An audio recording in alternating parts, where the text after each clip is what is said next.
Peace, Israel, and Yah bless. Thy righteousness is an everlasting righteousness, and thy law is the truth. I'm going to touch on, in this segment, reparations from a biblical perspective. I'll title this segment, Reparations from a Biblical Perspective. As you know, there's been much debate pertaining to reparations and the correction that needs to be made to make our people whole. If we're reading this biblical text, we know clearly there will be no reparations. No man restoreth. In other words, these nations will not restore what they have taken. However, we will get reparations. It will not come in the manner that most people are thinking that it will come. Biblically, the way I see this reparations things going, it will go something like this.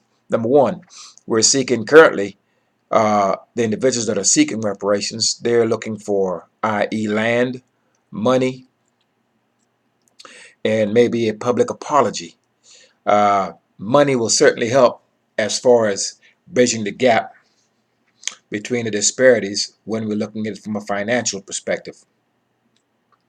Money will only solve a small portion of our problem. The problem that we have in the house of Israel is beyond financial problem. It's a psychological problem. It's a spiritual problem. It's a mental problem. So we have a whole host of problems. That is not just money. Though money would be helpful to our cause because we are the poorest people, and we certainly have been disenfranchised in more ways than we can count. However, if we look at reparations, keep in mind we're in strange lands, in the midst of the heathen, in the midst of strangers, the worst of the heathen. They don't know the law, don't care nothing for it. And that's one of the reasons why we cannot find any righteousness in the midst of them. They do not know what righteousness is, and it is our job to be a light unto these Gentiles. The light that we're going to shine onto them is this law, it's righteousness. They don't know what that is. So, reparations. Currently, they're seeking money. If it's money, it's going to be U.S. currency. Now, if we're going to be gathered out of these nations and returned back onto the land of Israel, how good is the U.S. currency going to be to us? It's not going to be of any worth. So if we're going to deal with the reparations from a biblical perspective, it's going to look like this. The Most High is going to take all these European nations that has been involved in shipping his people away and killing his people and murdering them, enslaving them, etc. That goes for your Spain, your France, your Germany, your Belgium, your Netherlands, Spain, Greece, the Brits, and the rest of them. All those who have done harm unto the people of Israel. He's certainly going to break them financially. He's going to break them with wars, famine, etc., etc. You already know how this plays out. And they will not be giving up their currency. US dollars will not be any good because they have to take us up to Jerusalem. They have to take us and present us to the Most High as we normally would present an offering before the Most High in a clean vessel. So once they have been beaten to a pulp, they will take the house of Israel and they will return us back onto the land that they got us from. Now, once they do this, they've got to bring our gold and our silver with them. So, all of this in order to save their own lives or save their sons and their daughters. So what's going to happen as it pertains to reparations? We first have to look at what took place for us to ask for reparations in the first place. Number one, we were given a specific set of laws, and we were told, should you disobey these laws, I'm going to cast you out of this land. I'm going to send you to the worst of the heathen. And there you'll be kicked in the teeth, pretty much. Okay? And then I will pour out my spirit upon you and cause you to return back unto my law, to remember exactly who you are and what your place is. And so we're beginning to remember who we are via the book of remembrance and returning back onto this law. Now keep in mind, You cannot get reparations for walking against the Most High's law. So what I'm trying to imply by that is that the evildoer and the man that will not turn back to the Most High's law and the woman will not receive reparations. What will happen is this: the house of Israel that have returned back onto the Most High's law, those people will get reparations, and it will come in this form. The evildoers, or those who refuse to turn back to the law, will be killed. That includes the Israelite and the non-Israelite alike. And the Israelite that have turned to the Most High's law, statute, judgments, and precepts, he will be taken back. They will be gathered up out of these nations. And instead of America, England, France, Germany, the Netherlands, and the rest of these other nations, instead of them giving us euros or US dollars, which is going to be pretty much worthless where we're headed, what they're going to do, they're going to open up those vaults. They have the diamonds in there, the rubies in there. They have the gold and the silver that they have stolen. And they have gotten through ill-gotten gains what they have stolen from our people. And all of those precious metals, they will return it back to the Holy Land with us in tow. Now, keep in mind, the wicked, he stores up all of his riches for the righteous. So all that has been stolen, all that's held in these secret vaults, etc., it's being held for the righteous. And so when we get the reparations, the Most High said he's going to bless us double. He's going to multiply us more than our fathers as well. So how are we going to be blessed? The Most High kicked us out of his land and placed us in these strange lands with these strangers who know not the Most High, who have no idea what righteousness is. That's why we cannot get any fairness out of these people in these many lands where we dwell. They don't know what fairness is. If you're looking for fairness, you're looking for righteousness. You're looking for righteousness, you're looking for justice. You're looking for justice, you're looking for the Most High. They don't know who he is. And that is why it is our job to learn this law and to teach it. Okay? And we're to teach this both to the house of Israel first, and we're also to teach it to the nations. That way they may have a chance to consider and make a determination on which way they will walk. Okay, so we're going to get reparations. We're going to get it. It's not going to be in the manner that they are pushing for at this moment. We were sent to these lands for the simple fact that we were disobedient, we were rebellious, and we refused to walk in the Most High's law. What he's not going to do, he's not going to kick us out and have been slaying us, sent evil after us, been killing us wholesale for generation after generation. And then all of a sudden he's going to say, you know what, all right, here go this. I'm going to forget I killed you all this time and made all these rules. I'm going to repay you for your evil. He's not going to do that. The repayment comes as it was stated in Deuteronomy chapter 30. You get all your blessings and all of your accolades get returned back onto you. You get placed back on high above the nations when you do as I have instructed you. And that can be found in Deuteronomy chapter 30. That's how he reverses all of those curses. And so the righteous are, and their children, those are going to be the ones that's returned back onto the land, and those are going to be the ones that's going to receive and reap reparations. That's how you get back what has been lost. When you return back onto the laws, statutes, judgments, and precepts that you were given at the first. So if you expect these people to cut a check, good luck with that. I don't see that happening, for the simple fact that money is just only a part of our current problem. And where we're going to be taken is certainly not a place where the US dollar will be of any effect, because he's going to destroy these nations. So what good will their currency, their paper currency, fiat currency, it will be no good where we're going. But where we're going, the currency has always been gold and the currency has always been silver. And so they're going to open these vaults of all this stolen money they've had for all these generations. that belongs to us. And they're going to give it up.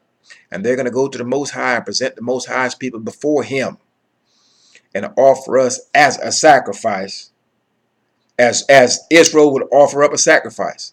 They're going to present the Most High's people to him and ask for forgiveness. And they're going to bring all our gold and silver with them, because they've got it up in their vaults in England, in France, in Germany, in Russia, in the United States, in Israel, and everywhere else. And I'm talking about those Israelis. So we're going to get it. It's not coming in the manner that you think. The unrighteous is not getting anything for their unrighteousness but judgment. That's what they'll get. However, the righteous, those who turn to the Most High's law, what they will get, they will receive all the blessings that our forefathers were given at the first, and they will receive that double. So, you are to return back onto this law and do that which is right in the sight of the Most High. As our people continue to ask for reparations and raise up a shout against these many nations in the places where we dwell, America is but the starting point of this. All the other nations where our people dwell and have been captive, they will do the same. All the European nations are weary of this.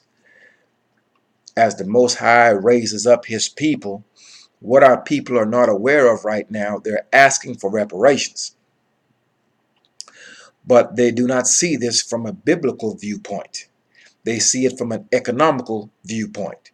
So we're being raised up in many different areas. We're being raised up from the economical side. There are Israelites who can actually say, okay, this is the economical damage that was done to us. Some may be able to say this is the psychological and the mental damage that's been done to us. Then you have those that may show the physical damage that we have taken over those years of slavery, etc., etc. And then you have those who can show the physical, the psychological, the mental, the spiritual damage that it has inflicted upon our people as well. So what we're seeing is different Israelites are bringing up different aspects of our struggle and our plight. Now, as we continue to raise up a shout against these nations, what's going to happen? They will certainly come against us. They have always been against us in generations past, but my generation has not seen it full bore. So what we're seeing now is what the generations in the past have seen, and the ones before them have seen, etc. Not quite slavery, however, we just see it in a different form. Same chains via the prison system. Same slavery, working for next to nothing as far as those who have been in prison, and many of them are there on trumped up charges. They're trapped in prison houses. So, yes, we're going to get reparations. It's going to be to the righteous, and the Most High is raising up his people all over the earth. And they're not all being raised up via this righteousness, via the law.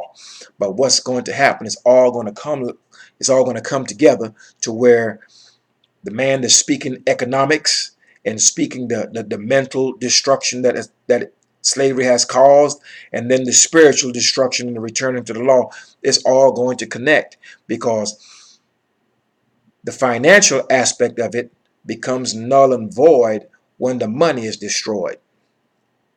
If the nation currently, as you know, all the many nations are turning their backs on America currently. They're doing things to systematically cut off the effectiveness of the US dollar. As that happens, the currency will lose its value, or more of it. High inflation. Debt goes through the ceiling. Families are unable to afford the things they used to. So now, this place has many guns, has a military that's very powerful. I know, I used to be in the Marine Corps. So, when you have a whole lot of guns and you're broke, the next thing is you're looking for someone to stick up. But not one person. They're going to try to stick up nations for their resources, because the place is in trouble. So, as these hardships endure, this is where you're going to have fights. You're going to have wars over natural resources, etc. So, As all of these things begin to take place, the man that's speaking on economics, when the dollar collapses or economical trouble ensues, then all of his point of view is null and void. And then you have those who may speak from a radical perspective. Now, we have seen radicalism in the house of Israel against our enemies in the past. That has certainly not worked. Those men have been killed. Who are not dead, they're locked up, especially the ones that actually meant what they were trying to do, as far as pick up arms against our enemies. So, be mindful that we are seeking after some of the avenues that our forefathers have tried in the past, and it has not worked. You cannot pick up guns against your enemies. You may kill a few of them, okay? You may have some small arms, but they're going to bring the tanks, the choppers, and everything else, and the robots, etc., etc. You're not going to beat them. Our strength is within the Most High, and we're going to have to learn that. So do not get too caught up in a confrontation with your enemies. Your protection is the Most High. And if you don't believe that, simply look at all the radicals before you in times past and look what their end was. They were killed, or they're still currently incarcerated. That's not just in America, that's anywhere on the earth. Because when we go up against our enemies, believe it or not, you're going up against the Most High. Because it's the Most High that brought our enemies against us. You're not going to beat them like that. You're going to beat them when you take a hold of the Most High's law. Once you do that, he's going to change the spirit upon them, and they won't be able to beat you. So this is the biblical perspective of what our reparations is going to look like. It will not be in US dollars. I've said it again, they can change this currency whenever they feel like it, and they can do away with it. If they give you 10 bucks, they've got a way to get 30 bucks out of you. So if such a thing was given, they've already put a mechanism in place in which to drain what was given from you, i.e. your job. You have a job, you work, okay, you do a good job and you receive your pay, you're gainfully employed. Okay, that's fine. But once you get that money, there's so many things tied into your obligations once you receive it. You're broke once you're paid. So the money that you receive, it goes right back to your enemies. So they have mechanisms in which to drain you from that which they have given you. So keep those things in mind. Reparations, will we get it? Yes. We're not getting that as a collective. The reparations will not be given to the unrighteous. The reparations will be given to those who have returned back to the Most High's law, those Israelites and their children. And the reparations will come in the forms of precious metals. They're going to have to open those vaults and take all that gold and that silver. That's what we're taking with us. That's what they're bringing with us as they deliver us back to the Holy Land. And it's really that simple. However, that's my perspective on how that's going to go from a biblical perspective. You may agree, you may disagree. But whether you agree or disagree, we all must see. That's why the Most High said that we are his witness. A witness sees. So we will see exactly how this thing unfolds as we continue to raise up against these nations. These nations will come for you. I'm trying to let you know. Your enemies are coming. They're coming to kill you. They're coming to do harm to you. And the only protection you have got is the Most High and his law. That's it. Peace, Israel, and Yah bless. Thy righteousness is an everlasting righteousness, and thy law is the truth. Stay in the Most High's law. It is your only protection. Your guns won't do you any good. Peace, and Yah bless.